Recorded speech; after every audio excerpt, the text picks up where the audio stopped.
Vaheguru Ji Ka Khalsa, Vaheguru Ji Ki Fateh. Welcome to another edition of Community Talk Toronto. I'm one of your co-hosts, Bhagwant Singh. And I'm your other co-host, Martin Singh, and it's a pleasure to be here, as always. May 18th marks a very historic day in the history of Canadian-Sikh relations. It was the day where the Prime Minister, Justin Trudeau, formally apologized for the Komagata Maru. And during that event, we also had our co-host, Martin Singh, was in attendance. And I'd like to sort of take from you, Martin, your thoughts of the event itself. Yeah, so to set the stage for our viewers, what we're interested in doing here is having a chat with all of you about the differences that exist between here in Canada and how the Canadian government treats different minorities whom they haven't treated so well in the past, and what's happened in other places in the world, in particularly the UK. And so quite rightly, Paji mentioned about the Komagata Maru, and we've spoken about that particular event historically at some length. Quick, brief review for those of you who are not familiar. Some years ago, there was a ship that came to Canada with a number of Sikh people and a few other Hindus and Muslims as well who wanted to immigrate to Canada. They were not allowed to come ashore.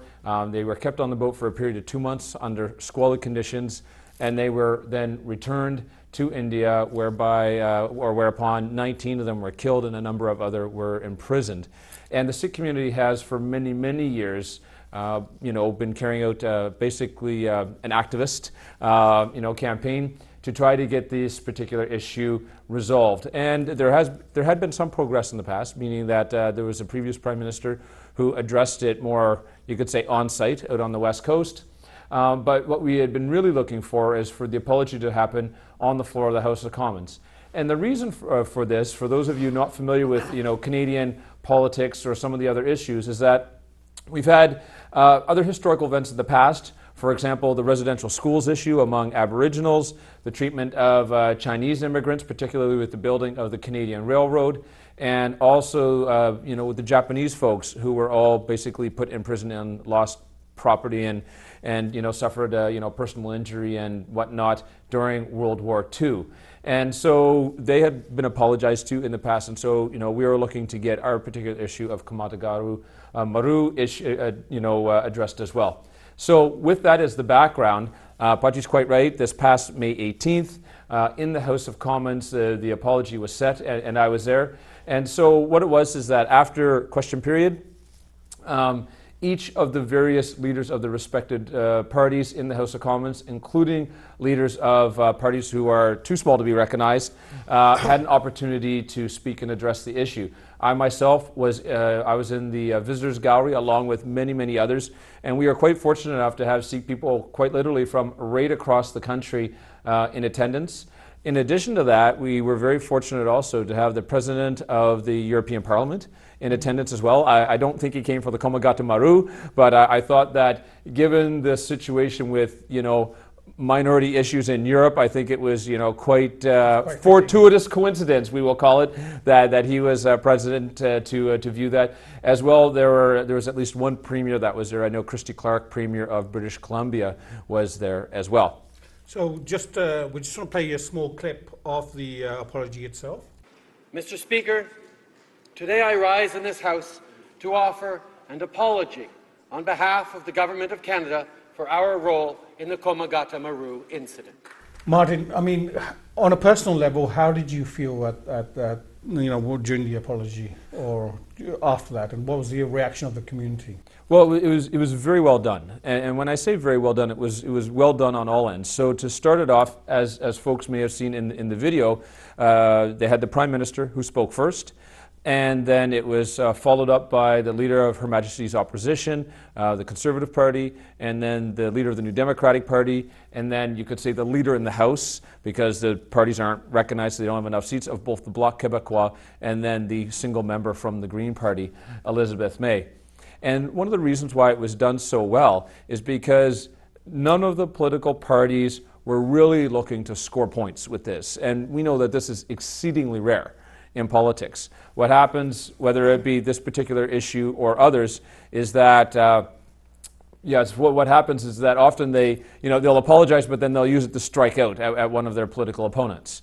This is not what happened here. You had the Prime Minister come forward, and for folks outside of Canada, you may not be aware, but what happens is, or rather what had happened, is that he actually congratulated those members of the other political parties, both Conservative and New Democrats, and one of them on the New Democrat side, I can tell you, was Jasbir Sandhu, who had done really fantastic work on this file. Same true of the other political parties. They all spoke really quite eloquently. For our viewers outside of Canada who don't know French, they might have had a bit of trouble following what the Bloc Québécois leader was saying because he only addressed the crowd in French, but it was really well done all the way around. And also another thing that was interesting is that the rules in the House of Commons were made a bit flexible for the accommodation, meaning when question period is normally functioning and running in the House of Commons, typically in the visitors gallery there is no clapping or there is no nothing to be said. Whereas we in our community were clapping quite often after the presentation of every single leader, and in fact there was someone who called out Jakarta, in celebration, and none of us got reprimanded or thrown out in any of those particular cases. I think I want to contrast now with across the border across the sea actually, across the Atlantic in the United Kingdom. I mean, there's a couple of number of events that sort of ring out, past events, that I don't think the British government has ever truly apologized for. One event that comes to mind is, and it's not commonly known, that 3 million people out of a population of 60 million people died of starvation and malnutrition during the Bengal famine in 1943. This is during the Second World War. I mean, obviously they use the war as an excuse, but there's a sort of new evidence that's come to light over the last few years where it was not necessarily, it was more a case of malpractice and poor administration that this famine actually occurred. And that actually goes straight down to Whitehall and the British government at the time. And now P.B. Winston Churchill's government during the Second World War. No apologies been ever given by the British government on that incident. And so that's something that the British government has never apologized to any community, to India or the subcontinent to. The other thing is, and more closer to home, is Jallianwala Bagh, 1919, with another massacre there. I mean, David Cameron went to Amritsar in 2013, and I think just going through some of the papers and some of the news articles, it was an apology, non-apology. I mean, he called it a deeply shameful event, but he stopped short of a full apology. Some of the stuff that was said was, it's a past event, why should we, as in this parliament, be held responsible? So there's a real contrast in the way of treatment of two actually parliamentary systems, of how they have dealt with the Sikh community. The British, I think, have failed in this respect on not just the Sikh community, but some of the past, its colonial experience. And they have not apologized for the mistreatment. They have not apologized for Bengal famine. They have not apologized for Jallianwala Bagh, and even to the Boer, going back as far as the Boer War, where there was the British government who was the first government to actually set up concentration camps. There has never been an apology for that. So I think Canada does set an example on this respect regarding this. But I don't see that Canada's perfect. Mm-hmm. There is some things that the British government have done well. In 1976, when I was 10 years old, I've mentioned this in the past on our show, is that the helmet issue was resolved. But in Ontario, that's not the case. Yeah, I see that as a bit more of a political issue, but I'm interested in jumping back to, why this striking difference? I mean, when we look at the Canadian parliamentary system and the British parliamentary system, they are really quite close, meaning that you could have someone like myself from Canada sit down in the British House of Commons and basically be able to follow it very, very well and very easily, given the similarities. And I suspect the same would be true of someone, from the UK if they were to sit down, in the Canadian parliamentary system. So, from, a historical perspective, in terms of their roots, and also in terms of how they function today, they're very, very close, but yet we still have this striking difference in terms of how they've decided to, treat this issue. Why do you feel that that's the case? I think there's a deep-seated colonial legacy and I think Canada's decided that it needs to move on from that legacy.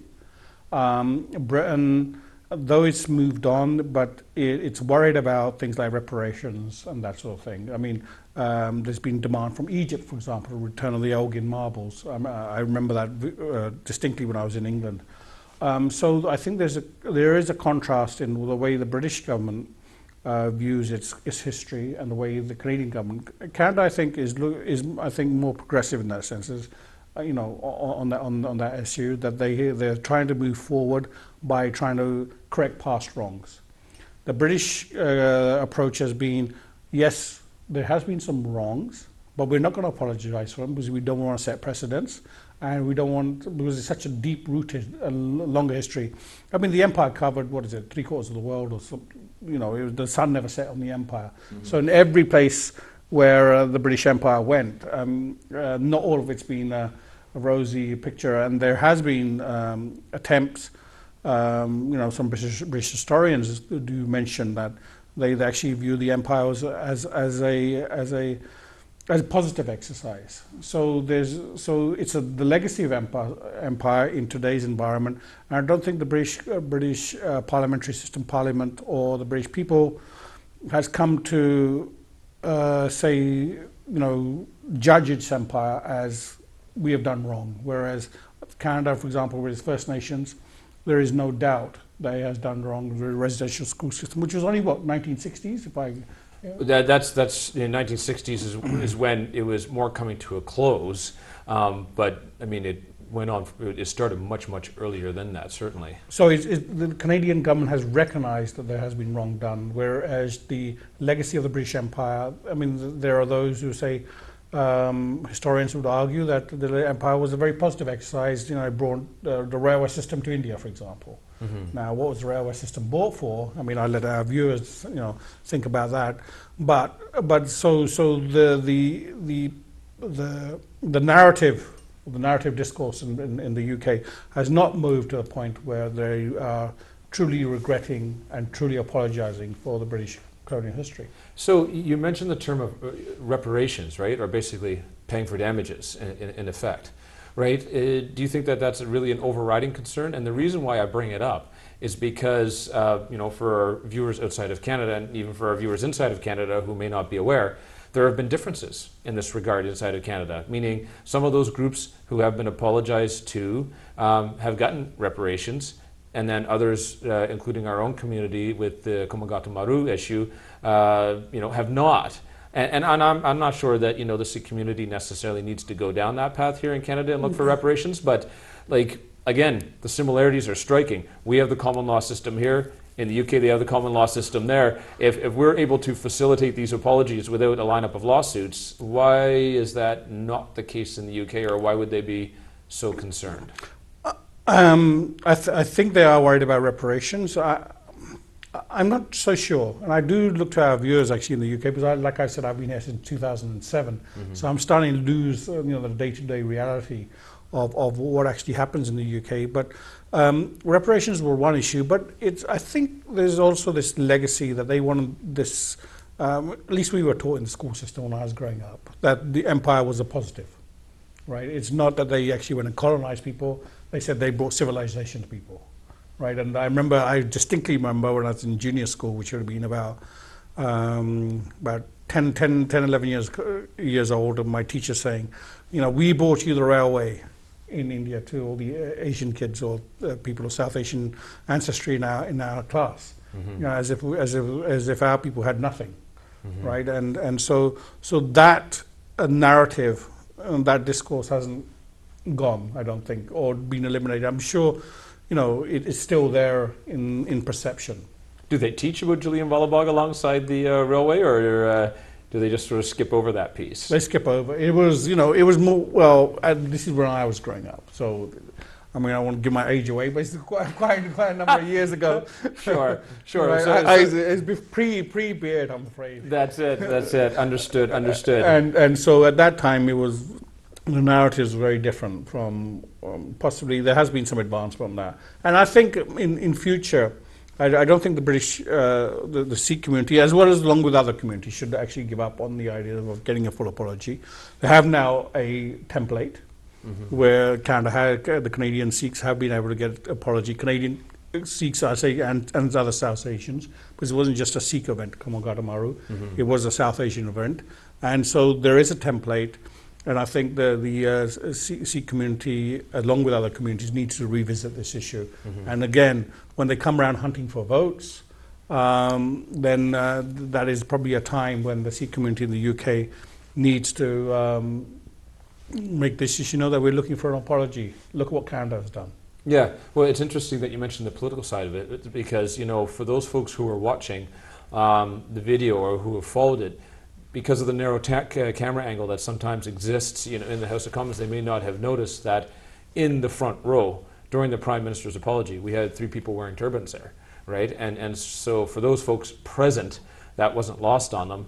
And in addition to that, we had many other Sikh people sitting, you know, within the benches of the other political parties, including the governing party. And so perhaps it's, you know, shall I say, the success of the Sikh community here politically that's been able to move this issue forward and get it taken care of. And that's something that's dumbfounded me, because having lived in both countries now, I'm not sure why the Sikhs here have been successful and the Sikhs in the UK have not been successful in terms of getting many, you know, I think the percentages are not that far off. Yeah.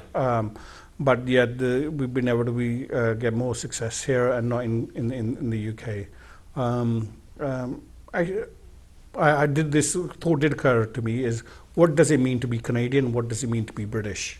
And I think there is a difference. I think you're right on that one as well. I think there's a deep history with the UK, right? I'm born and brought up in England, but am I British? You know, whereas a Sikh person born and brought up in Canada, are they Canadian? And I'd say definitely yes. And they would say definitely, and I think people recognize that. Being Well, and I dare say this also. I dare say that Sikh people who immigrate to Canada overwhelmingly self-identify as Canadian as well, yes, upon getting their citizenship. And you know, I haven't done a poll on that, you know, to confirm it, but just, you know, speaking with people, you know, in the community, you know, I would say that the Sangha generally has that particular feeling. And that's true. And I don't think the UK Sikhs have that such a strong feeling, right?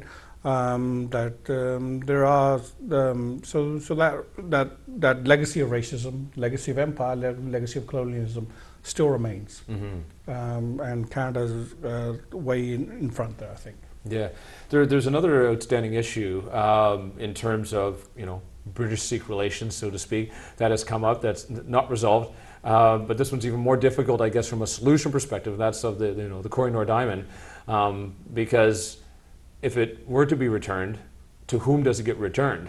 Exactly. I mean, does it get to Lahore, which obviously falls in Pakistan? Yes. Does it get returned to India? And does it get returned to Amritsar? Now, there's one line of thought, and someone said to me, look, why should it go to Amritsar? If Maharaja Ranjit Singh wanted it to go to Amritsar, he would have donated like he donated so much else to the Golden Temple, right? So, you know, there's, I mean, I think a lot's been written about this, and it may be very interesting to hear from our Sangha on this. But if something that hasn't, I think there's, for example, 2 other issues: Jallianwala Bagh and especially the Bengal famine. You know, when millions of people died. I mean, there'd be those in the Sangha who never heard of the Bengal famine. I didn't hear it recently, right? 3 million people died during the Second World War. 6 million Jewish people died, and we all know about the Holocaust, and rightfully so. We should know about the Holocaust because we learn from that.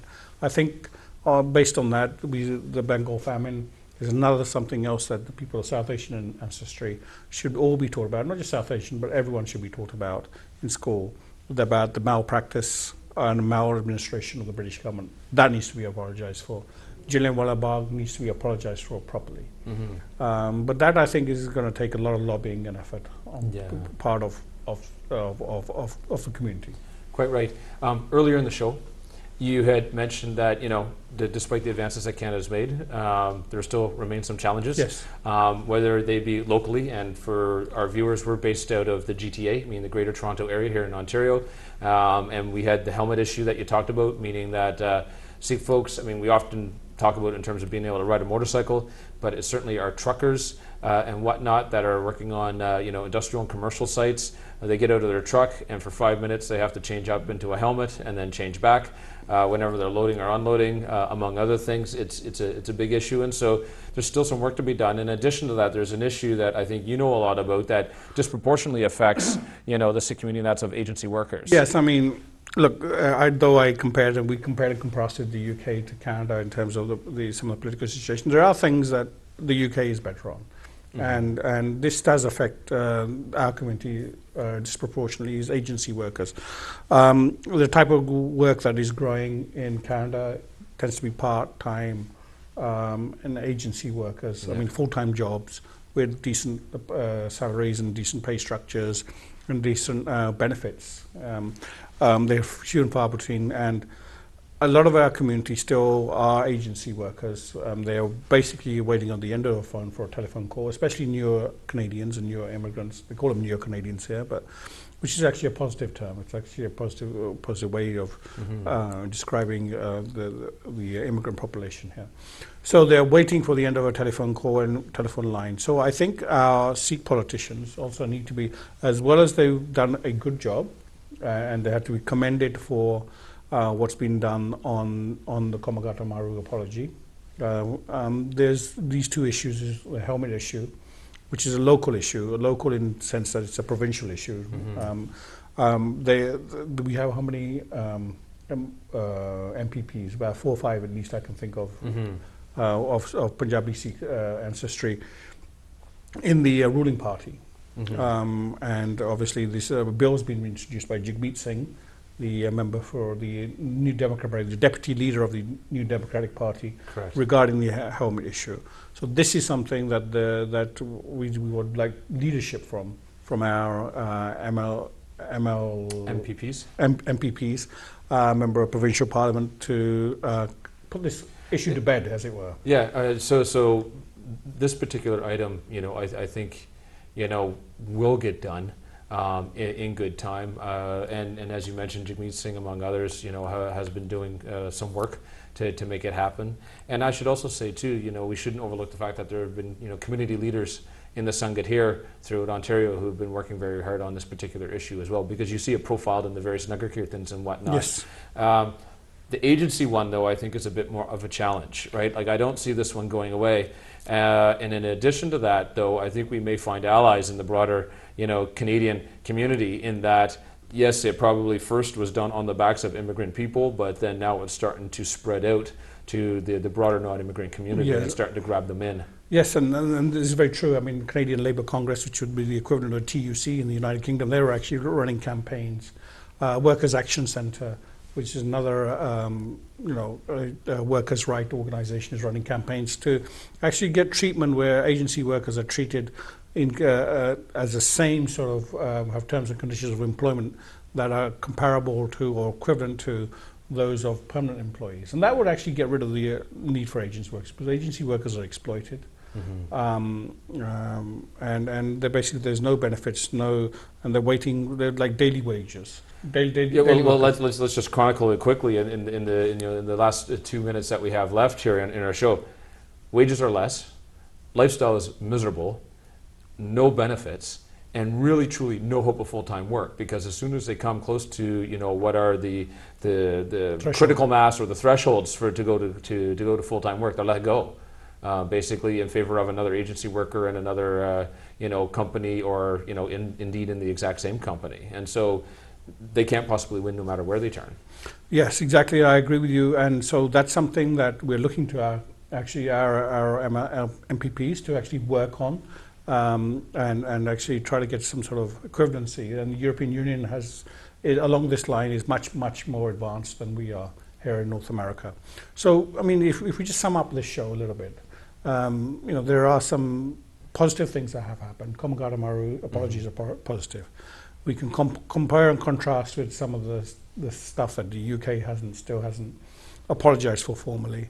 And in terms of what's left, We have one major issue that affects the Sikh community directly, which is the helmet issue. And that issue now is now in the provincial parliament, and we hope that that would pass, despite Kathleen Wynne's, the leader of the governing body, with the Liberal Party, saying no last time round. Hopefully this will pass this time. And obviously what affects the day-to-day, the daily bread of a lot of new Canadians, not all immigrants, especially among the Punjabi community, is this proliferation of agency workers and agencies where people are working from day to day, no different from, I know daily wages in some third world countries. Yeah. So let's see what goes with that. And on that particular item, we can say, congrats to the UK on both of those, last two counts, that, they're ahead by decades, Yes. compared to what we got going on here in Canada. And so, we should work to improve on both ends, those things that folks have gotten right, in truth. We look forward to you, our viewers, giving feedback to our show. Our email address is at the bottom. Please email us, give us suggestions for topics, and let us know, your thoughts on some of the topics we discuss, and we would like to share those with other viewers as well. It's been an honor and a pleasure to be with you here today, and we look forward to hearing from you. Vaheguru Ji Ka Khalsa, Vaheguru Ji Ki Fateh.